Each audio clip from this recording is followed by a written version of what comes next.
Hey guys, what's going on? It's Andy Elliott. In this video, I'm going to talk to you about something that's really cool that honestly I think a lot of us are undereducated in. I'm here today with Caleb. Yep. Caleb is going to talk to us about sex trafficking. Now, listen to me. Before you go, oh man, I'm busy. Why don't you pay attention to this? Do you have a mom? Do you have a sister? Do you have a daughter? Do you have a girlfriend? Do you have someone that you care about that is a female? Listen, how would you feel if that person right now was stolen and sold as a sex slave? It happens all the time. It happens everywhere. And a matter of fact, again, like Caleb will explain, a lot of people think it's in some far off distance land in Africa in some container with some poor people that had no choice. It is everywhere. And so he's going to give us some information today to educate us. Number one, tell us how we can help, but really educate us. And you don't want to miss this.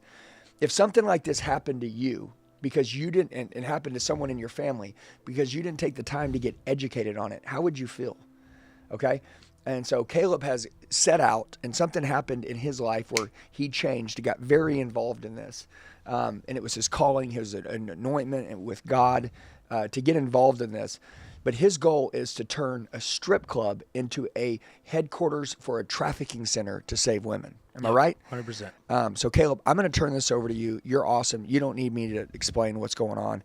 But every single person, I could only imagine if something happened to my two daughters, my beautiful daughters, my wife, okay, a mom, it could be anyone in your family. And it's happening to people even at very young ages, right? So, Caleb, educate us a little bit. What don't most people know that they can know? Let's start there. Let's just kick this off with the ugly. Yeah, I mean, the reality is that sex trafficking is the fastest growing criminal industry in the whole entire world right now. 1 out of 3 girls is sexually abused by the time they're 18, and 1 out of 5 boys is sexually abused by the time they're 18. So this isn't just a girl thing. Epidemic. This isn't just a female thing. No, it's not. And the reality is, like, think about it. As soon as you hit the junior high hallway, if you're a girl, it's like culture screaming at you. The most important thing about you is your body and what you can give a man sexually.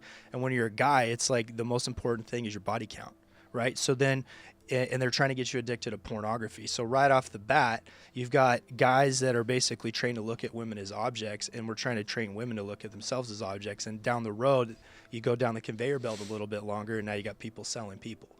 And that's what we're dealing with. And it's not, most people, when they think of human trafficking, they're going to think of like the movie Taken, Sound of Freedom. Yes. They're going to think of like children, containers, kidnapping. And the reality is like 2% of trafficking cases are kidnapping. Most of them are women and kids being sold by their own people. Okay, so 2%. About 2% are kidnapping. Are about kidnapping. Okay, because I think 100% of people think sex trafficking is somebody who's been kidnapped. 100%. Okay. That's what I used to think too. Okay, so educate us. And by the way, this is going to be some stuff where people are going to say, "No ways." Yeah. Like people won't believe it. Yeah. I didn't the first time I heard the story. Okay. But now Talk after to us. helping over 300 women, it's like you start seeing the same story over and over and over. Okay, so tell us what that means. So if 2% are kidnapping, where are the other 98% coming from? So the majority of women that are trafficked, what we see is about 60% of them get trafficked through like the lover boy method. And What's so that what that looks like is there's actual pimps and traffickers that are looking for young people or looking for women that are wanting love, wanting attention, and they're basically trying to find somebody that's willing to find something that they're willing to risk their soul for. And so let's say somebody grows up and they don't have a healthy family, they don't have a good father figure, and they just want love and they want attention. Somebody will come up to them, talk to them, make them feel that they really care about them, and then all of a sudden sell them, and then say, if I need you to pay me back for all the stuff that I've done. That's usually what the lover boy method looks like. That's what we see all the time. People say there's no way that happens. Yeah, it happens all the time, brother. And so this is it's a highly trained trap. Yep, and that's all they do. I mean, they're literally trained on it. Let me give you an example. So, this is kind of a typical story of somebody that we would run into. This is a good friend of mine who's let me share her story. Okay. So she's 13 years old. Mom and dad get a divorce. Dad's out, dealing with that. So he's drinking and smoking pot, and they're living out of a motel. And there's a 30-some-year-old guy that is sitting up. He came up from L.A., and he's looking for a girl to find so that he can pimp her out on the street. And he finds her. She's 13 years old. She's living outside the motel. She just wants attention. She wants somebody to care for her. He starts taking her out to eat, starts buying her lunch, buying her clothes, making sure that she feels really loved and cared for. And that's what they do. They try and build trust, and then they start to isolate, right? So first he starts building trust with her, saying he's going to take care of her. He's going to be like a father figure to her. Then he starts to isolate her and say, look, your dad's a bum. He doesn't really care about you. You should just move in with me. Let's go down to LA. I have a big, beautiful house. She wants to be an actress. She wants to be a model. He's just automatically connected to everybody in the industry, right? So he says, we'll just move down there and I'll take care of you. Shows up, picks her up, tells her to write her dad a note. And then the next thing you know, she writes him a note. He picks her up. They start driving down to LA. They get to Bend, Oregon, and now all of a sudden he's telling her the truth. And he's like, hey, but now she's gone. Her parents don't know how to get a hold of her. And he just says, look, I am going to take care of you, but there's going to be a cost to it. I am going to buy you clothes, but it's not going to be clothes that you would want to buy for yourself. Takes her down to a tattoo parlor, brands her so that every trafficker knows she's his property, puts her on the street and starts selling her 10 times a day. She gets addicted to drugs so that she can just make it, so she can just function. Ends up getting arrested multiple times for drug addiction. Every time she tries to escape, he beats her and throws her in ice baths. This is what I'm dealing with, right? So she's one of the lucky ones to get out of it, but now she's stuck in addiction, right? Her addiction leads to other things. She ends up in jail, and that's when she picks up a Bible and meets a chaplain and finds God. But now she's got 10 years of dealing with all this trauma, not knowing who to talk to or talking to anybody about it. And eventually she ends up finding us, and she ends up working through some of her trauma and getting help. But most of the women that we deal with, man, they're coming right out of that life. Like they're coming right off of fentanyl, right off of meth, right off of heroin. And they need a place to go where they can breathe, where they can get stable, where they can get emergency care. And that's what we provide. But that's what I'm talking about. That's a trafficking. Yeah, that's what we do. So we help do the emergency stabilization, and then we get them into long-term care programs. And then as we scale, we're going to offer our own long-term program. So we actually started off doing a long-term care program, but there was so much trafficking and there was so much need for emergency services that we pivoted and put all of our energy into the emergency services. And that's why we ended up needing to scale and get a different building to be able to offer the 24-hour care that we needed. And we were praying for a building that would be on a bus line, that wouldn't have windows, that could be open 24/7. And our local strip club, there's people praying for that thing to close for 40 years, and it closed down. And so we bought it immediately so it wouldn't reopen. And now we're gutting it and turning it into our headquarters. It's amazing, man. Super important. As I'm going to ask him his story for a minute and tell us how he got to where he wanted to get involved with this. And then we're going to go deep. But I wrote this down, helpingcaptives.com. Just super important at any point in time if somebody's like, and it's helpingcaptives.com, or actually .org. Yeah, it's we .org. own both of them. Okay, cool. Yeah. .org. We'll put it on the screen. It's one of those things where if you're like, dude, I want to give to help be a part of this. You know, maybe you can't show up, and serve, but maybe you could help financially in some way, shape, or form. I mean, you could help $100. I mean, everything helps. You could help as generous as you want, but things, I'm a big helper in things where my heart, especially, sometimes when things are going on in other people's lives, you're like, oh, well, that will never happen to me. So we discount it. And the fact is that your goal is when things hurt your heart is to help. Maybe you can't be there, maybe you can't serve, but you can help. And helping financially allows the people who do want to help, that are the boots on the ground, that are going to do the nasty conversations, the nasty work, and go into these rough places, have the funds to be able to go out there and make a difference. I mean, these are God's children. 100%. 100%. And they don't know it. Yeah. Because there's some deep, dark places. Some of them have never even understood what a father's hug is, man. They don't even know what a good father is because they were sold by their father. Yeah. So give me your story for a minute. How do you end up getting involved in this? And then let's talk more about what this is, so people can be aware of it, and if they're around it, they can identify it and what they should do. Like, what does that look like to me as a normal person going on the street with this happening all around me? Right. So what's your story? How'd you get in this? So I grew up in a family that ran nonprofits. So my great grandfather hated Christians. He would burn the family's Bibles. Like my grandpa wasn't allowed to have a Bible in the house.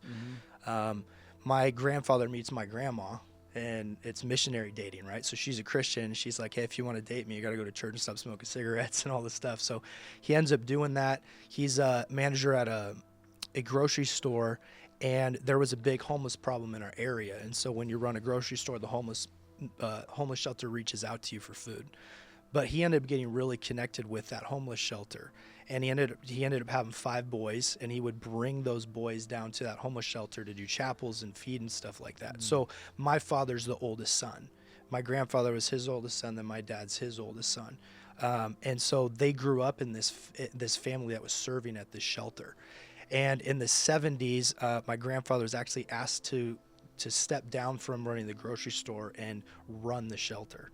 And so he ends up running the shelter, which changed the entire trajectory of our entire family. Wow. So now my uncles and my dad grow up with their dad running a homeless shelter.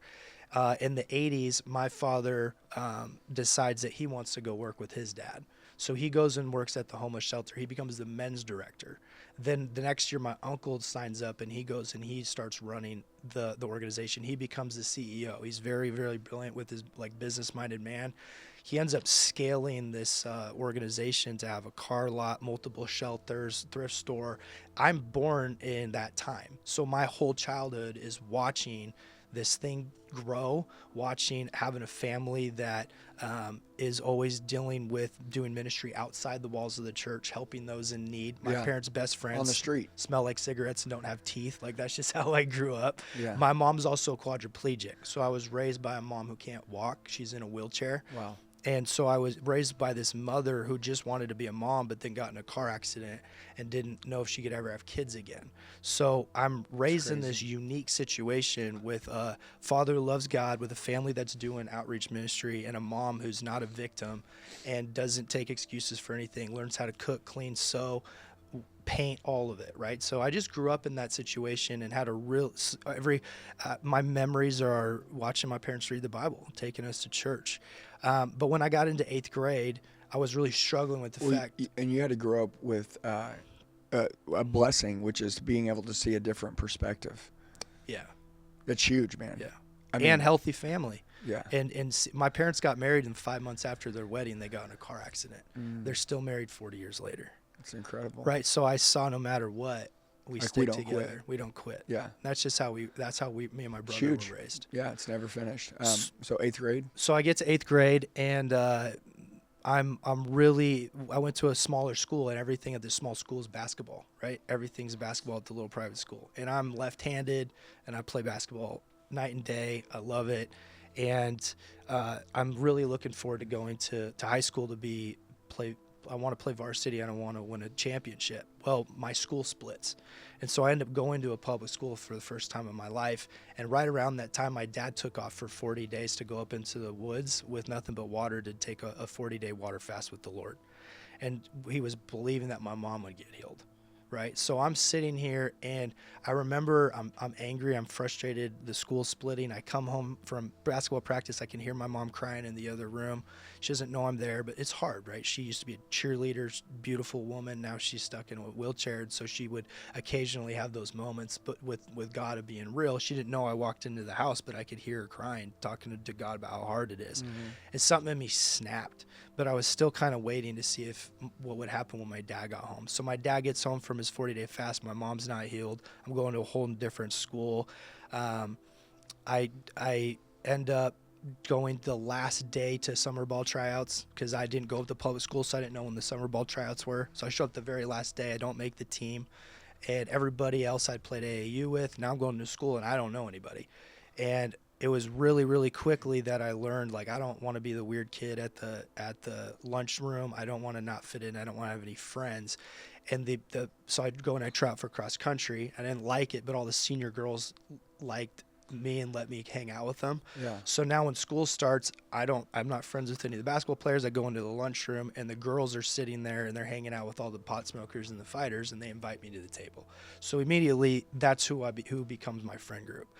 My dad comes home from that 40-day fast. I'm wrestling with my faith, and my friends start to graduate. And at this point, I want to go with them. and I'm smoking pot and I'm not following the rules and I'm angry and I'm angry at God. And so my dad sits down with me and says, hey, if you want to live here, here's the rules. If not, you got to go move out. So at 16 years old, I move out and I just party and sell pot and just do the whole party scene until I'm like 18 years old. So like 14, 15 to 18, I'm just partying. That's all I'm doing. And just living on the street, couch to couch, occasionally having a job, having a place to live. And that was just kind of my life, right? So what ends up happening is my mom and dad kept praying for me. And they would not stop praying for me. My mom would put Bible verses over her television set. So when she wanted to watch TV, she would pray these scriptures over me. So I remember one day I went to her house and I'm angry because I want to watch a basketball game or something like that. And she just got these Bible verses. And I was so full of demons, man. I was so angry. I didn't want to hear Jesus. I didn't want to hear nothing about God. So here's my sweet mom in a wheelchair talking to me about God. I'm cussing her out, right? Because to me, she's just my mom. Right. I understand. And I'm just angry. I go downstairs and I fall asleep and it's like I left my body and all of a sudden I was in this dream that wasn't like a typical dream. I mean, I could feel the wind. I could feel everything. God came and spoke to me in this dream and basically called me into ministry. And so I wake up out of this dream in a panic, just going like my heart's racing like crazy. And I know that, man, even though I don't deserve this, even though I'm wretched, even though I'm like ruined my life, like he's still calling me into ministry and he's still got a calling in my life. And it messed me up for like 2 weeks. I kind of started reading my Bible. And after 2 weeks though, I missed my friends. So I run up to see my buddies and I end up sitting there telling a girl that I was interested, I was going to change my life. Her dad was a pastor. And I was texting her, I'm going to change my life. She didn't believe me. I've told her that like 50 times. She was just cute and saying whatever I needed to say to try and get with her. And I'm sitting there at the house and they're all pull out the weed and they're passing the bong. And now I'm going, I don't know if I can smoke this weed. Like I just had this dream. God spoke to me. Like, am I going to get struck by lightning? It's the first time I had conviction in like 3 years of what I was doing. So as the weed comes to me, I'm sitting there and I'm about to hit it. And all of a sudden that girl's dad pops up on the TV. He had done some TV commercials for his church. And I remember looking up at him and I can't explain this, man. It was like the Holy Spirit just fell on me in this room and I could feel something lift out of my head. And it was like I could think clearly for the first time in years. And all of a sudden I'm sitting there going, what did I do with my life? Like I haven't been a good brother. I haven't been a good son. I'm having like feeling this love and I'm like, what is going on? And I'm starting to get emotional and I'm thinking about my little brother and how I haven't been there for him for years. And he calls me. So I jump up and I go into the kitchen and I'm trying not to cry. I start tearing up. So I dart out the house, hop in the car. When I hop in the car, I had turned the Christian radio on because of the dream that I had 2 weeks ago. And man, as soon as I turned the car on, it was like the Jesus music. Every demon inside of me had to get out of me. They were terrified of the name of Jesus. And I remember sitting in the car and I'm literally going, ugh, and I'm like, in the name of Jesus, get out of me. I feel like I'm throwing up. It feels like fire's coming out of my eyes. And I end up back at the Christian school. I've drove high and I've drove drunk, bro, but driving going through deliverance is on a whole nother level. And I end up at that school where I started rebelling because the Bible says rebellion is like the sin of witchcraft. And when I started rebelling against God, it was just like I opened my life up to all this stuff.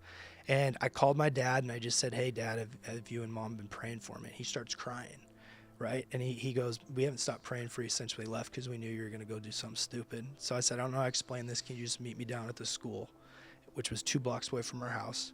He came down. I start crying. And I'm like, Dad, I ruined my life. And he hugs me. We start crying. And I gave my life to the Lord in the car with my dad. And then I went home. And I went and gave my mom a hug, told her I'd messed my life up. She said, let's pray. And I went and prayed, went back to my contract school that I told my parents I was going to, that I would go, to school like once a week and tell them I had a job, but I was just really selling weed. I show up and there was a teacher that had been praying for me. She volunteers at our ministry now. And she told me, Caleb, I shouldn't tell you this, but there's this reentry program that I want you to go to. And if you can pass it, you can get a waiver and you can go back to school and be a senior. Because at this point, I'm like 2 years behind in school. I get sober. I'm filled with the Holy Spirit now. I'm reading my Bible. I smash the class, meet the mayor, get a waiver, go back to my high school. And now I'm a Christian. And I walk in and I'm telling, the first person I see is Deputy Duncan. He's the cop. He knows me by name. And he's like, what are you doing here? I tell him my story, tell him I got saved, tell him I'm going back to church. He's a little in shock. Go to the counselor's office, tell them the same thing. They asked me if I could help with the other kids that are struggling with drug addiction. And they said if I did that, I'd get out of one class a week. So I said, let's do it. So then all of a sudden I'm getting out of class, and every single person that I was helping, I had sold pot to or smoked weed with. And now I'm like on fire for Jesus, man. And I'm like, you guys got to come to church with me. You got to, and they're just like in shock, because at the beginning of the summer, I'm selling to them, and now summer's over. I'm saved. I'm on fire for God. I'm back in high school. My friends are mad at me because they're like, you dropped out of school freshman year, and how the hell are you back as a senior with us? Because I got the waiver, because it's a favor ain't fair, baby. And so I'm doing that. Start going to church. Think I want to be a pastor. And but my heart is all street. My heart, all my friends aren't in the church. I grew up different. So the way I'm looking at ministry is all outside the church. I'm like, how can I take this army of people that are inside the building, and how can I get them plugged into the outside into the community? So I started ministry at 21, start doing a youth center, buy a duplex, turn one half into a youth center, one into a side where me and my buddies would live, because we had a bunch of street kids at our church that 2 hours a week on Wednesday night at youth group wasn't enough. They needed us to mentor them like every day. And so we did that for 4 years. And then about that time, our whole life just shifted, right? So I'm already doing ministry. My dad's doing ministry. When he did go do that first 40-day fast, God didn't heal my mom, but he told my dad to start a church at the homeless shelter. So now my dad's got a church down there, and this is when everything changed for us. A lady came into my dad's church, sat down with him, told him her story, and told him that she had been trafficked from the age of 6. Here's the kicker. That was my babysitter and my next door neighbor growing up. It wrecked our whole family. It really wrecked my dad. Can you imagine having a little next door neighbor girl that's 6 or 7 that's playing with your kids that you love, and you treat her like a daughter, and the whole time she's being raped 5 times a day? And you don't know about that? And you're a protector. You got fight in your eyes. Yeah. My dad's a boxer. He rides a Harley. He's the soft man when he needs to be. Yeah. He's a gentle, loving guy, but he runs a homeless shelter with street guys. He's a man's man. That messed him up. And I remember him talking to me, and I didn't know if I believed it. I was like, there's no way. Like, parents sell their own kids. And her mom was a witch, and she was into the occult and into Satanism, and it was part of the rituals that they would sell her, right?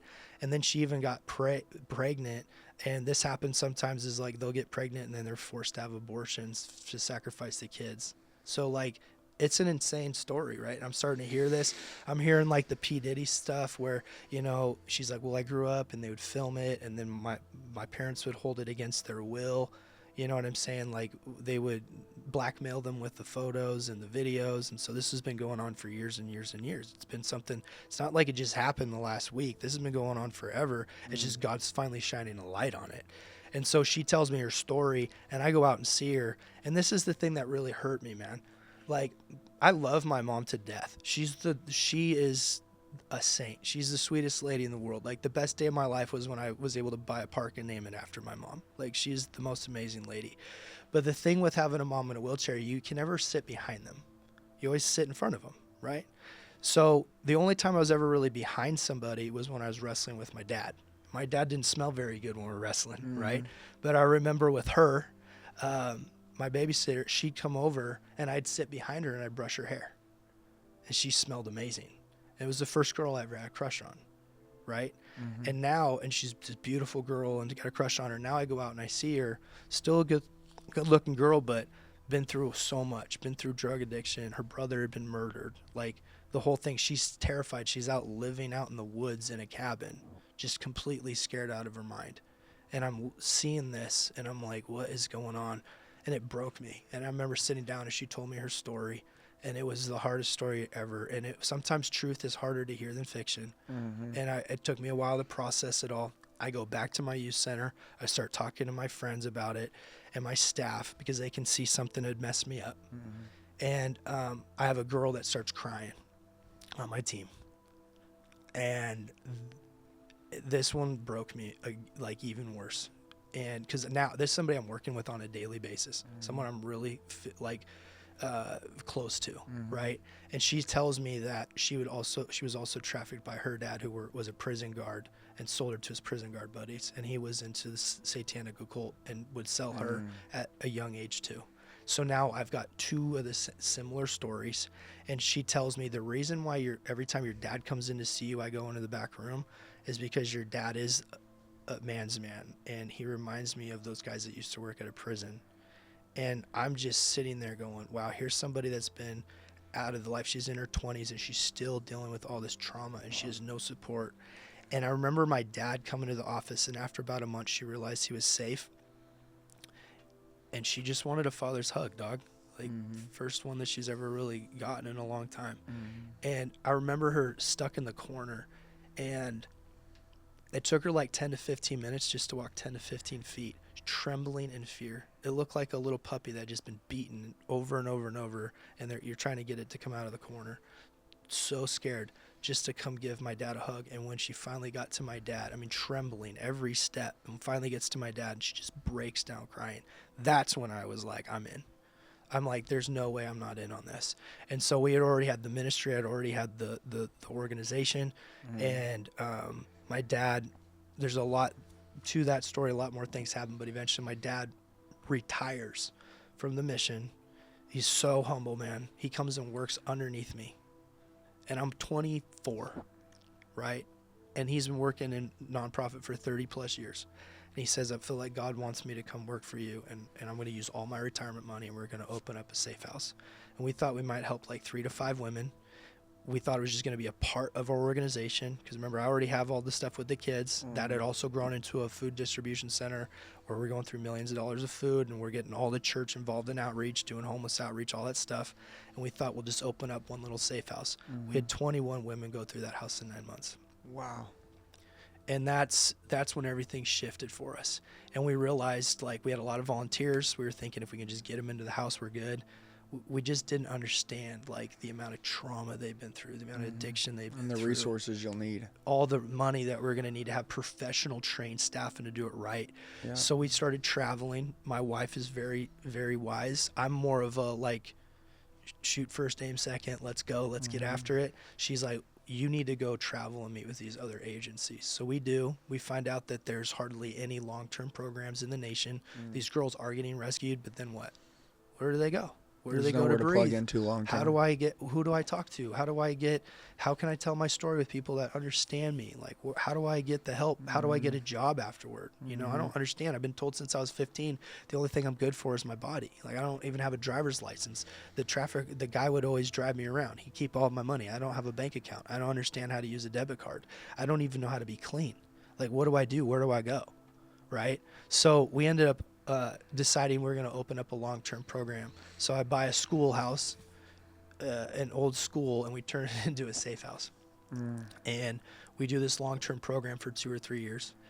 And it was cool. It was amazing. Yeah. But one of the things we noticed was almost everybody that was coming to our program, we were being told that they were clean, they were ready to go into a long-term program. And what I mean by long-term program is like 9 months with 9 months of transitional living and job training, right? But before you can go into those programs, you need to be stable. You need to be ready to go in the program. Yeah. And there was only like less than 10 organizations within the national networks we were part of that were capable of doing that had emergency beds and actually had good trained professional staff. And so 2 years ago, we shut everything down that wasn't trafficking related. I mean, the food distribution, the young adult houses. You guys went all in. We had a place that used to be a Muslim mosque that we had turned into a young adult house. And we shut all of it down, gave it to other churches, and just went all in on the anti-trafficking department. Huge. And we changed our name from HRC Ministries, which was Harry, Randy, and Caleb, my grandfather, my dad, and me, to helping captives. And we were like, let's be the best anti-trafficking recovery organization in the nation. Let's just do it. Let's go all in on it, and let's be about it. And so that's what we did. So we tripled the amount of women that we helped last year. And in doing that, we realized we're going to have to do the first step, right? And the first step is going to be the response and the recovery. Let's get really good at response and recovery. Let's do the emergency. Let's do the stabilization care. Let's do that really, really well. And so that's what we've been doing. And then we realized in order to do it even better, because trafficking doesn't happen Monday through Friday, 9 to 5. We needed a place that wasn't at our safe houses, right? That could be a hub that somebody could immediately come to us, Mm-hmm. because we don't want to take them to a safe house Yeah. in the middle of at 3:00 in the morning. Everyone's going to think we're selling drugs. Mm-hmm. We don't want to do that. We needed a hub. So we were praying. And as soon as we got done with our strategic plan, somebody called me and said, after 40 years, the strip club had shut down. And I remember laughing and going, I'm good. Like, I wasn't even thinking about it. We were looking at a property that we already own, building something out there. But my staff really wanted something in town. They were like, we need something on a bus line, all that stuff. And it took me about 20 minutes, and I kind of brushed it off. And then it just hit me like a ton of bricks. And I was like, wait a second. You know what, God, you're crazy enough. Maybe you would take a building that was known for exploiting and objectifying women and turn it into a building that's going to be known for healing them. And so the first thing that we did was I started talking to some people, getting some word out, talked to our city council. They were down. They actually wanted to give us a grant for $1 million. But when they sent it over to me the last day, they had 2 clauses in there. And one said if we took the money, we would have to use the building for secular use only. So the night that I'm supposed to go in and present for this grant money, I have to go in and turn it down. And everyone thought I was crazy. But there's no amount of money you could ever give me where I'm going to turn my back on God. Yeah. So there's just not. Hell no. So I said, no, thank you. $1 million ain't nothing. We'll figure it out. Yeah. God will take care of it. We might be in a little city, and it might sound crazy to you that some young guy's going to turn down $1 million, but there's just no amount of money I'd ever turn my back on Jesus. Yeah. And so that kind of led us down a different journey. And we ended up finding somebody that was able to give us the money for a very, like a shorter term deal with interest only payments. Mm-hmm. And then they're just donating the interest back to us, so that we could own the building, and just get into it. So the first thing that we do, brother, we get the keys. The first night I go in there with my dad and my son, and I named my son Hezekiah because he was one of the kings that tore down the high places. And I can get into that a little later if you want, and why that's important for us to do that as men, and especially Christian men. It's part of our job. We went in there with sledgehammers and we took out the stage. We took out the high place. We were done. We were like, let's rip this out. Y'all did it the first night? The second I got the keys, brother. That is so cool. I was just waiting for it to close. And how old was your Second I son? did it, he was 5. Yeah, he got to be a part of But in that. there, and my pastor came with me too. My pastor had been mentoring me ever since as soon as I got saved. He's been with me every step of the way since I was 18. So me and my dad and Hezekiah, we went in there and smashed the stage. And I posted a picture on it.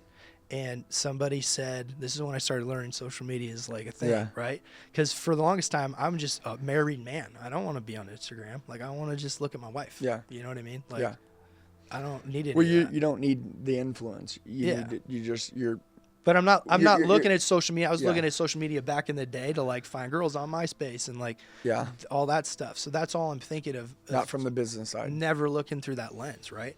So I just posted that. Somebody said, "Hey, can you make this shareable?" And I said, "Yeah." It's a picture of my son and I and my dad with sledgehammers. And I wake up the next morning. It's all over the city. It's gone viral. And so most people are excited. There's some people that are angry. It is what it is. Sure.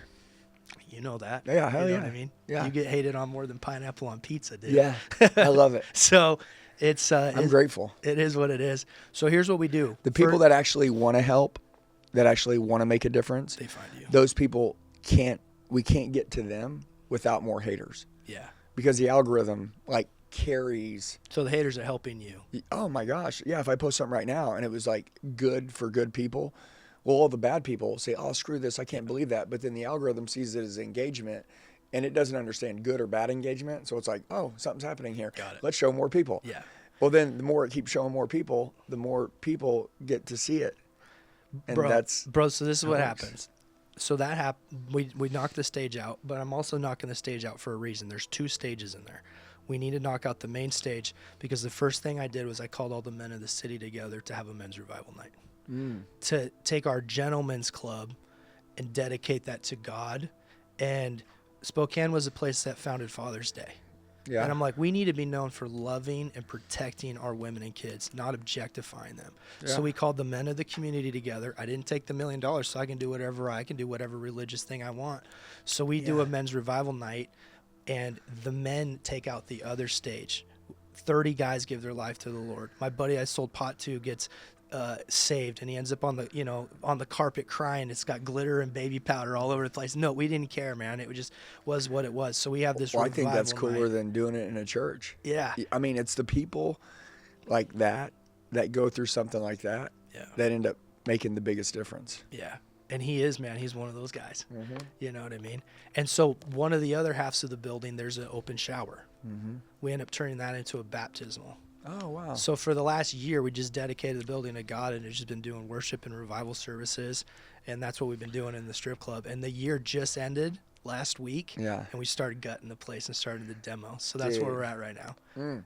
Now I'm in Well, number in one. the big dog's chair talking to Andy. Hey, but that's a crazy story, bro. Like, number one, it's not surprising, because I have a relationship with God, and in the beginning, what you think's going to happen never ends up happening. True. You know what I mean? Yeah. He's just going to keep opening. I always say God opens doors humans can't close. Yeah. Like, humans can't close them. Yeah. And that's just cool. And then if you take care of his work, he'll take care of your work. And your work is, you want to take care of your family, directly. Yeah. But you also want to be, you want to make your life count. You want to leave your mark on this world while you're here. You want to have made a difference. Yeah. You want to be a renegade Christian. 100%. Like not one of these. Yeah. You notice you said, in the church versus out on the streets, right? You thought you were going to become a preacher or a pastor and be in a church, but that's not where you belong. You belong on the streets. Yeah. You know what I'm saying? Yeah. And by the way, the streets is where you make the big damage, Yeah. the biggest dents. I mean, the demons get headaches when you come out on the street, not when you stay in your church. Well, and You that's know? just and the just how churches I are am. great. Now, we need more 100%. churches, but there's a lot of people hurting out on the streets that will never make it into a church because they don't feel like they belong Yeah. and feeling accepted. And so you're creating a movement specifically, for men, for everybody, but you have this thing on your heart, this calling to go out and find these people, these women that have been trafficked, and then give them an emergency place to go to. Yep. You want to be, you said that first thing. That's what God's got In me the doing end, you right want now. the long-term thing, the big picture. But right now, it's like we need an emergency headquarters that 100%. people can come to, and For people. women all over the nation, man, when they get rescued, they need a place that they can go to. That's Where right. they can get clean, where they can get stable, where they can breathe, where they have professional trained staff that understand them, where they have other people that have come out of the life. they can get help. That's just specialized for them. Yep. And so anybody watching this right now, number one, you can give so that he can do the work. Let's just say nobody gave because everybody's busy. Everybody's like, oh man, I just got a lot going on. I give to my own church. Okay, I know, but does this bother you? Because I want you to understand giving in abundance, is what it's about, right? And then plus I like to give specifically to specific things. Like a lot of the times I'll give to my church because I know my church they've changed my life. They're amazing. They're going to do things in our community that we need. But then I'll see something and I'm like, but I want to give to that. Like my heart's calling me to that thing. And if everybody says, well, I'm sure people are going to give, but you wanted to give, well, what if everybody thought someone else was going to give and then no one gave? That's been happening a lot. Everyone's so excited. They go, this is God. He's all over it. It's going to happen. And then you must take personal responsibility for your 100%. own deal. And we don't have to run this much longer. What you already said was insane. And I know that people are going to back your ministry, and I'm going to call everybody up, not call them out. I'm going to call them up to the opportunity. Every time that you feel that tug that I should do something, I've learned this in self-development, but this is like being called on by the Spirit. You either people always say, I trust in God. The question is, can God trust you though? Like, can he trust you? Like, I get it. We trust in God. We know that he's good to us. We know he's always there for us. We know that he never leaves us. But can we be trusted by him? Because we have choices. Help, don't help. It's like, be a good person, be a bad person. I mean, Jesus is Jesus, but bottom line is you either will or you won't. You'll either help people or you won't. I mean, you still have to make the choice, right? He doesn't make the choice for you. He's there for you. He has your back. He's ready. He'll give you all the resources. He'll make sure that the nasty thing turns into a beautiful sidewalk to become something great, but you still have to make the choice. And so that's why I think I need to tell everybody that when I feel that tug, started saying, okay, I'm going to do it.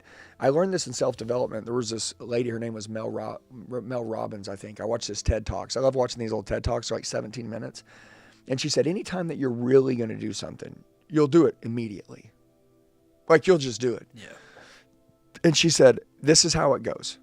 Do you want to get in shape? Yeah. A guy says they want to get in shape. 1, 2, 3, 4, 5. If you pick up your shoes and you start going to the gym, you're going to get in shape. It's going to happen. But if you go, man, I'm going to start Monday. We'll go to your deathbed.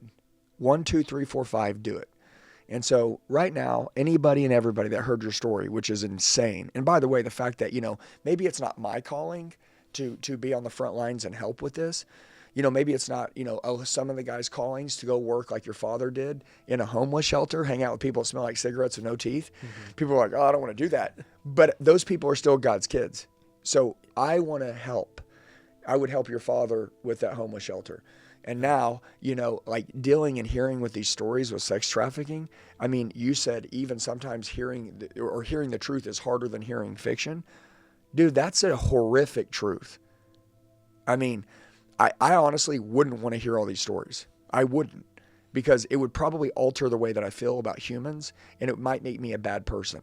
But some people are made to hear those stories, and that's you, because you're going to go out there and help these people that have had to live that and go through that. That's like being an ER nurse. Yeah, it's very much like that. Yes. Imagine this. I'm an ER nurse, right? I mean, imagine this. Kids are coming in, kids shot in the head. I don't want to see that. Look, I couldn't deal with that. I couldn't emotionally detach that quick from things, right? Guy comes in, bleeding out. Girl comes in, beautiful woman, gets in a car wreck. That's your mom. Now she's a quadriplegic. She's goes from cheerleader, now she can't ever walk, move, or anything. What is going on here? And so, I'm always like, got to be positive. You got to have good attitude. You got to do this. But if my day consists of seeing all this stuff all the time, how positive could I really be? And so you got to get into this thing, or else you well, no, but so only God could take you through 100%. that. But my point is but God built you for those conversations. 100%. He built you to restore and to heal and to deliver these people. Yeah. And so basically, but I can't go take my mountain if you're not taking your mountain. No, right. And we're not working together, because you can go out and you can train everybody up to go crush it and go kill it. But then they also have to remember, hey, I'm called to go crush this so I can help other people. Yes, the only value of money is to make it so that you can help other people with 100%. it. Your Ferrari, your house, and all that crap means absolutely nothing. Your goal is, and God wants you to make money in abundance. Mm-hmm. He wants you to make a lot. I promise you. And people that are poor churches that don't want people to, how many churches can we open if we're broke? Okay. How many orphans can we help if we don't have any money? How many people can we feed if we don't have any money? Yeah. How many of these girls can we save if we can't build, a building? None. And so that's what I'm saying. You're made to make money to help. Yeah. And so I want to say this last thing. Everybody, helpingcaptives.org. Make sure you go there right now. You can give. If you want to directly message him, he just started an Instagram page. It's Caleb, and is it Baltmeyer? Altmeyer. Baltmeyer? A-L-T. Altmeyer. Yeah. Okay, Altmeyer. I'll put it on the screen. You guys can, if you want to reach directly to him, you can just DM him on Instagram. Yeah, or connect me too, because Patrick, Dave, and I have a little side hustle going on. So the more connects I get, the better it's going to end for the ministry. So you could also go to an app on your phone called Connect, and you guys can ask him any question. You can get involved there. You know what I'm saying? So 100%. Connect, so Instagram, or you can give here. And I want to finish this by saying one thing. You've taken the calling, right? You're on the mission. You're a psycho for making this happen. Guys, let's help give. Okay, so that he can build and save these people. That's it. And you'll sleep like a baby tonight. For anybody that doesn't understand tithing or giving or helping, let me explain. There's a girl, she's got a very scarcity and poverty mindset. Okay, and I ran into her at the gym. Very scarcity, very You go to the gym? No way. Yep, I love going there. But I'm always brainwashing everybody to give their best and do things, right? I'm telling my wife, I was like, honey, you got to put the treadmill in front of the TV. I'm not even doing his podcast till I got a 6-pack. Let's go. That's it. I find that I stay at peace in that gym. Yeah. And by the way, all I do, people are always like, what are you listening to? And I just blast Hillsong United. Let's go. Like, it's like I'm listening to Christian music in the gym. I was just worshiping in the car before I came up Yeah, here. it's like people anyways, you wouldn't understand, but I understand, and it fuels the hell out of me. But I was talking to this, and this is so cool. I was talking to this girl. She's broken. She's making minimum wage. She's not making hardly any money. She's got 2 kids. She's a single mom. And I said, hey, I gave her my dog tag. I had a dog tag that I was wearing, an Elliott Army dog tag. And I ended up giving it to her. I said, hey, come here. I said, you're going to end up doing something. But I said, well, let me explain this to you. I'm like, number one, you got to change your perspective. You got to see life differently. You got to understand, like don't be afraid to give. Give more than you have. The ones that give the most, that have the least, are the ones that end up building this outside life that they never knew existed because they could see in abundance. And so I'm going to give you this, and every time I want you to believe. So she goes home to her kids, and she says, hey, this is her children, which is awesome. When you tithe into any parent or you help someone, they're always going to take and pay that forward. And she tells her kids, she's like, hey, Sunday after church, I want you guys to maybe make like a little Kool-Aid drink stand or something, and I want you guys to get out there, and I want you to do a little bit of work, and let's go help people by the golf course. And I'll help you put it together, and you guys can try to have a job. And she's like trying to inspire her kids to think more than just playing video games as kids, good right? mom. Yep. She goes to church Sunday. She doesn't normally tithe. And she's like, I'm going to tithe today, 10%. Scary as hell. After she tithes, she's left with like $10 in her account. Okay? Like, she just gave what she shouldn't have gave to the world. She shouldn't have gave it. But she felt that tug. And so I'm going to tell like some people watching this, like, if you feel that tug, like, give. And I'm going to explain why. Because it always works this way. I've never heard a story not go this way. This is how it works. So she goes with her kids, right? And they go to the golf course after church. She tithes. She's a little sick to her stomach, but she also feels good. She's a little unsure, but then she was believing in faith. You know what I mean? Like first-time tither, right? Like, should I do this? Should I not do this? Is this right? And it always works this way. She goes and brings a little Kool-Aid stand, and she goes to the golf course. They sit down. They hand out drinks, and they sell stuff. They're out there for 3 hours. Now, think about a little kid's Kool-Aid stand by the golf course, right? Guess what happens? They got a little tip jar there, and basically they give out drinks, and they just say, tip us whatever you want. Smart to go next to a golf course, though. That was Yep, brilliant. but it's not it costs $1 or it costs $2. It's like just tip, and we'll give you a drink. And she's got her kids. And guess how much in 3 hours they made? $2,000. What? Yes. Wow. $10 to $2,000. That's pretty nice. Watch. She didn't even understand that. She was thinking they were just going to teach her kids a lesson to go make $10 or something. And then the kids, though, this is the beautiful thing. The kids asked their mom, can they give 10% of that to the church? See, she gave it. I talked to her. She talked to her kids. That inspired the let's go do the Kool-Aid thing. She went to church. She ended up having an abundance mindset, gave 10%. Told her kids about it, said that it was, something that she did. She shared that with her children. They made $2,000. Number one, mom's got money in the bank. They're 5 and 7. Okay. So like, it's not like it all went in her piggy bank. I mean, they're children, right? I mean, this is her mother. The kids asked, not her, can we give 10% of what we just made at the golf course back in? She's got money back, more than what she gave. The kids learned a lesson to tithe. They worked. She gave. It broke the bloodline. It broke the curse. And she took the calling. And dude, these little things like this ended up being, well, you already just told your whole story about what happened to you. Well, dude, your story is like a story over like 7 years. Really, since you were 14. How old are you now? I'll be 36 in a couple Okay, months. so from 14 to 36 was told in a 45-minute section. Yeah. But the point is that it's a very beautiful, awesome story. And so that story with this mom, can you imagine? And then those children, will be sitting there one day saying, man, we watched our mom give at church, and then we went to a golf course. She only had $10. We got $2,000. We couldn't believe it. We put the money back in. Just like, it's like God's work's like going everywhere. Mm-hmm. And so not everybody's as blessed to have a good parent. Some people have a really bad have been dealt a really bad hand of cards. So you guys can help. He's in the front line. He's out there, nonprofit, building his ministry, going nuts. making a difference in the world. If you want to be on the side of good, there's evil and good. You want to be on the side of good. You want to do God's work. You want to be a part of it. Your hand can be in it. Just go to helpingcaptives.org. It's very simple. And then you can hit him up on Menect, which I'll put that on the screen. And then also you can go to his IG and you can DM him and ask him any question. 100%. So I just want to tell you, man, thank you, dude. I mean, thank you so much. like super grateful for you. And we're going to kick butt, man. We want you guys to be a part of this mission. We don't only want you to, we need you. Yeah. Okay. Like we need you, because if you don't do it, don't rely on someone else to do it. You know, don't count on the person to the left and the right of you to make the contribution. You do it. And even if it's only $100, it doesn't matter. Okay. Just give. And then for some reason, if you ever have something come into abundance, you can give more, you know? And if you can give 20 grand, give 20 grand. I'm just making a point at the end of the day. Just give. Everybody just doing that from their heart, it starts this stream effect. And, you know, whatever you change and you do, you're going to give to other things. And we're all just giving all in all areas. And that's called the abundance mindset. And we're in a unique situation where the rest of the ministry has been blessed by people, and every penny that comes in to that strip club project will go 100% to the strip club project. I mean, if you donate $1, it's all going, that whole dollar's going to the strip club project. And it's just what Jesus is about, man. Jesus is about this.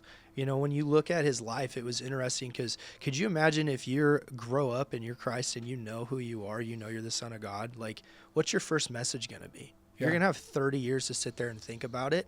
And it's interesting when you really look at his message. So he grows up in Nazareth, right? He goes out, he gets tempted by the devil. He goes and picks up his disciples. The first thing he does, he shoots back to Nazareth. He goes into the synagogue, and this is the first message that he's telling his friends and his community. And he opens up the Bible, and he says these three things. He goes, the Spirit of the Lord's anointed me to preach good news to the poor, to bind up the brokenhearted, and to set the captives free.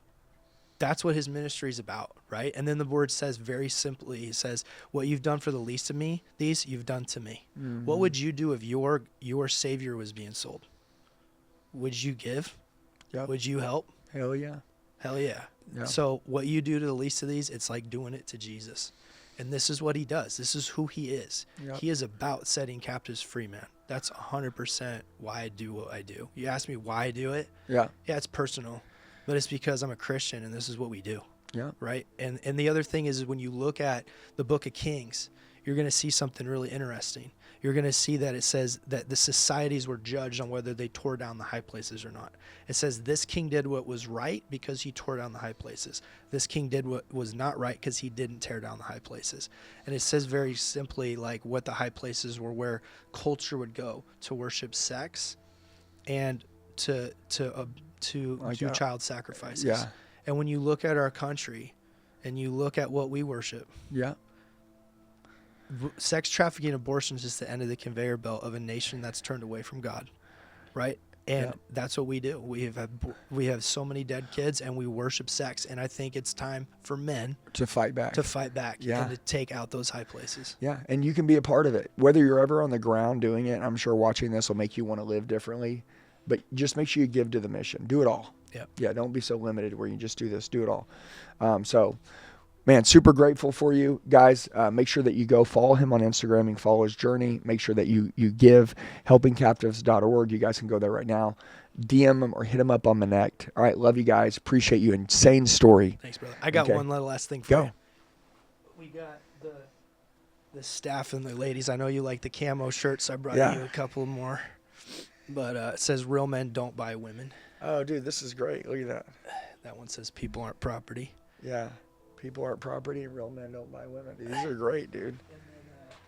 This is great. Can people buy these somewhere? Yep. Just go on our website. I know you're into beanies. Dude, come on, man. And then we got a coffee company. So the money goes back to helps the ladies. Helping Captives Coffee Company. So we just wanted to bless you with that. Our staff wanted to bless you with that. Yeah, this is great, bro. And where do people go to get these as well? You can just go on to helpingcaptives.org and you'll find our bikers helping captives. If you love riding Harleys, you come hang out with us and we'll ride. Oh, that's great. And then you can find the Helping Captives Coffee Company. Yeah, we're gonna go brew this up right now. Yeah. Appreciate you, man. Very, very generous, very kind. Super grateful, guys. Everybody right now, you obviously feel this man's heart. help him out, help him on his mission. Again, let's save people. Let's save people. There'll be stories that'll be, lives will be changed, stories that'll be told that you'll never even know about. And we're just because every you day gave. we're going to be on Instagram. If you follow my Instagram, I'm going to be sharing updates and stories about what we're doing. So if you want to follow the progress. Yeah, this is going to be a huge deal, guys. This is be happening. there on the ground. We're not talking about it. Well, This is happening. We're We're gutting the building. You're going to see images of the whole thing transpire before you. Well, you've already been using it to save lives. Now the goal is to turn, like I said, a strip club into an anti-trafficking headquarters, which is what they're doing. Yep. So you guys be a big part of it. Love you guys. Appreciate it. And we'll see you guys in the next podcast. Thanks.